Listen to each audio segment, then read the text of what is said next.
రెండో విడత పోలింగ్ నేడే. 3911 పంచాయతీల్లో ఎన్నికలు. ఉదయం 7 నుంచి మధ్యాహ్నం 1 గంట దాకా పోలింగ్. మధ్యాహ్నం 2 తర్వాత కౌంటింగ్. ఫలితాల వెల్లడి. ఏర్పాట్లు పూర్తి చేసిన రాష్ట్ర ఎన్నికల సంఘం. ఇప్పటికే 415 సర్పంచులు, 8307 వార్డు స్థానాలు ఏకగ్రీవం. ఈరోజు రెండో విడత పోలింగ్ జరగనుంది. సర్పంచ్ ఎలక్షన్స్. ఎలాంటి గొడవలు జరగకుండా మంచిగా ఎలక్షన్స్ అనేది జరగాలి. ఎలాంటి అల్లర్లు చెలరేగకుండా మంచిగా జరగాలని అనుకుంటున్నాం. నైట్ ఇంకా పబ్లిక్ అయితే పడుకోకుండా చూస్తూ ఉంటుండొచ్చు. ఎవరొచ్చి డబ్బులు ఇస్తారు, ఎవరొచ్చి మందు ఇస్తారు అని చెప్పేసి చాలా వరకు ఎదురు చూస్తూ ఉంటుండొచ్చు. వాళ్ళు చూసి ఉండొచ్చు. సర్పంచ్ ఎలక్షన్స్ అంటేనే మందు సుక్క ముక్క అనే ఉంటుంది. Messi versus Revanth, CM goal. ఉత్సాహంగా ఫుట్బాల్ మ్యాచ్. ఊగిపోయిన ఉప్పల్ స్టేడియం. ఫుట్బాల్ దిగ్గజం లియోసన్ మెక్సిక్ బ్రహ్మరథం. మెస్సీ అపర్ణ జట్టుపై సీఎం రేవంత్, సింగరేణి జట్లు విజయం. 50 నిమిషాల పాటు అలరించిన మెస్సీ థ్యాంక్యూ హైదరాబాద్ అంటూ ఫిదా. నిన్న మెస్సీ మన సీఎం రేవంత్ రెడ్డి గారు ఉప్పల్ స్టేడియంలో ఫుట్బాల్ గేమ్ అనేది ఆడారు. మెస్సీ మన హైదరాబాద్కి వచ్చి సీఎం రేవంత్ రెడ్డి గారితో ఉప్పల్ స్టేడియంలో ఆడారనమాట. ఇలా గేమ్ ఆడుతుంటే చాలా బాగా ఉందన్నమాట. అందరికీ పబ్లిక్ కూడా చాలా వెళ్ళారు చూడడానికి. మెస్సీ ఫ్యాన్స్ కూడా చాలామంది ఉంటారు. ఆ మెస్సీని చూడడానికి చాలామంది ఉప్పల్ స్టేడియంకి వెళ్ళారనమాట. పోలీస్ వాళ్ళు కూడా భద్రత చాలా జాగ్రత్తగా తీసుకున్నారనమాట. ఎలాంటి తోసులాటలు అలాంటివి జరగకుండా చాలా జాగ్రత్తలు తీసుకున్నారనమాట పోలీస్ సిబ్బంది కూడా. ఏదేమైనా ఈ ఫుట్బాల్ అనేది చాలా చూడడానికి చాలా బాగుందన్నమాట. ఆడారు, చాలా గొప్పగా ఆడారు. మెస్సీ రావడం ఇంకా చాలా కళగా అనిపించిందనమాట ఈ గేమ్ అయితే. సర్పంచులు బీజేపీలో చేరాలనుకుంటే ఈ నెల 18 లోపు డెడ్లైన్. ఆ తర్వాత చేర్చుకోం కేంద్ర మంత్రి బండి సంజయ్. కాంగ్రెస్ బీఆర్ఎస్ సర్పంచులు నామోషి అయ్యేలా బీజేపీ సర్పంచులు ఊర్లను అభివృద్ధి చేస్తా, గ్రామాల్లో డెవలప్మెంట్ పనులన్నీ కుంటపడ్డాయి. రాష్ట్ర ప్రభుత్వం నయా పైసా ఇచ్చే పరిస్థితి లేదని వ్యాఖ్య. గ్రామాలలో డెవలప్మెంట్ పనులు ఏం లేవు అసలు. రాష్ట్ర ప్రభుత్వం దగ్గర ఎలాంటి పైసలు కూడా లేవు. కాంగ్రెస్ అభ్యర్థులు బీఆర్ఎస్ వాళ్ళు గెలిచినా ఎలాంటి అభివృద్ధి అనేది జరగదు. అభివృద్ధి మేమైతే చేస్తామని చెప్పి మన బండి సంజయ్ గారు, కేంద్ర మంత్రి బండి సంజయ్ గారు చెప్తున్నారు అనమాట. ఈ నెల 18 లోపు డెడ్లైన్ పెట్టారు. బీజేపీలో జాయిన్ అవ్వాలనుకుంటే వచ్చి జాయిన్ అవ్వండి. ఈ నెల 18 లోపు డెడ్లైన్, తర్వాతనైతే జాయిన్ చేసుకోమని చెప్పేసి అంటున్నారు. వామ్మో చలి. రాష్ట్ర వ్యాప్తంగా పడిపోతున్న రాత్రి టెంపరేచర్లు. మొయినాబాద్లో 6.3 డిగ్రీలు నమోదు. 14 జిల్లాల్లో సింగిల్ డిజిట్ ఉష్ణోగ్రతలు. ఈ చలి తీవ్రత అనేది చాలా విపరీతంగా ఉందన్నమాట. చలికి చాలామంది మంట వేసుకొని అక్కడే కూర్చొని మంచిగా కాపుకుంటున్నారు అన్నమాట.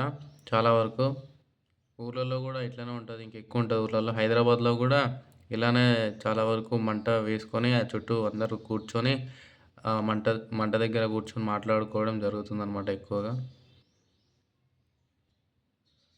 ఓటేసేందుకు వెళ్తే 6 మృతి.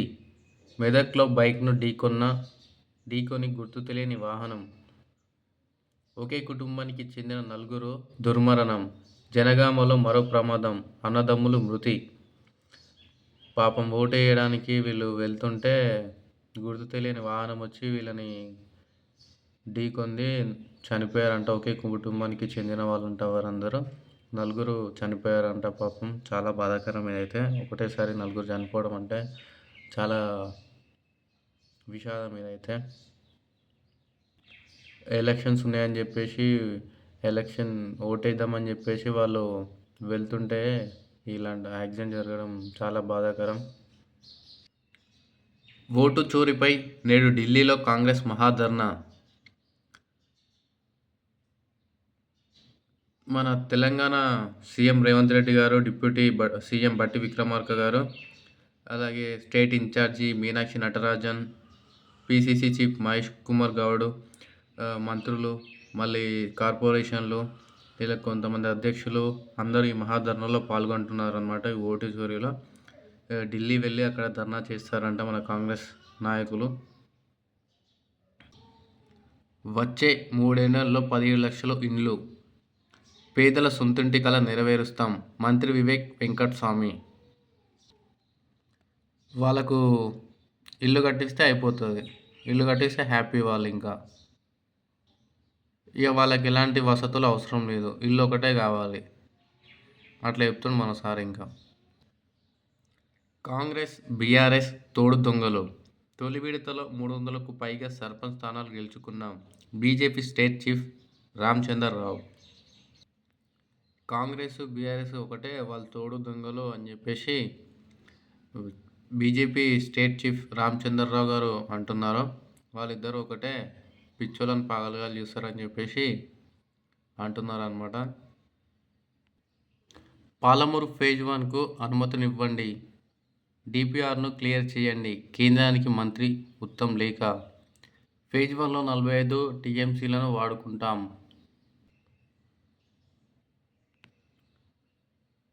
అన్ని ప్యాకేజీల్లోనూ 5 పంపుల ద్వారా నీటి ఎత్తిపోస్తాం.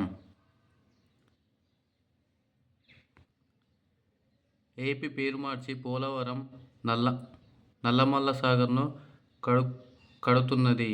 ఆ ప్రాజెక్టు కట్టకుండా ఏపీని నిలువరించండి. కర్ణాటక ఆల్మట్టి ఎత్తు పెంపును అడ్డుకోవాలని విజ్ఞప్తి. కేంద్ర జలశక్తి శాఖ సెక్రటరీకి లేఖ ఇచ్చిన రాహుల్ బొజ్జా. సంక్రాంతికి మరో 41 రైళ్లు. ఈ మన సంక్రాంతి పండుగకి అయితే ట్రైన్లో చాలామంది ట్రావెల్ చేస్తారు. సంక్రాంతికి చాలామంది ఊళ్ళలోకి వెళ్తారు కాబట్టి ట్రైన్లు అనేవి ఎలాంటి రద్దీ ఎక్కువ ఉండకూడదని చెప్పేసి స్పెషల్గా ట్రైన్లు వేస్తున్నారు అనమాట. ఎందుకంటే పబ్లిక్కి ఎలాంటి డిస్టర్బెన్స్ ఉండొద్దు. తక్కువ రైలు ఉంటే మళ్ళీ కష్టమైపోతుంది.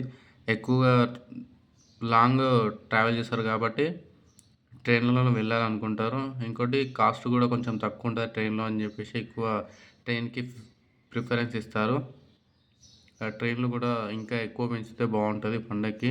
ఎందుకంటే జనాలు మొత్తం వెళ్ళిపోతారు కాబట్టి ఆ ట్రైన్లు ఇంకా ఎక్కువ పెంచితే బాగుంటుంది. గురుకులాలన్నీ ఒకే చోటకి. ఎస్సీ, ఎస్టీ, బీసీ, మైనారిటీ గురుకులాలను ఒక దగ్గరకు చేర్చడంపై ప్రభుత్వం ఫోకస్. దశల వారీగా అమలు నిర్ణయం. ఇంటిగ్రేటెడ్ స్కూల్లో విలీనం చేసేలా ప్రతిపాదనలు. ప్రస్తుతం నియోజకవర్గానికి ఒకటి చొప్పున ఇంటిగ్రేటెడ్ స్కూల్. భవిష్యత్తులో మరిన్ని ఏర్పాటు చేసే యోచన రాష్ట్ర సర్కార్.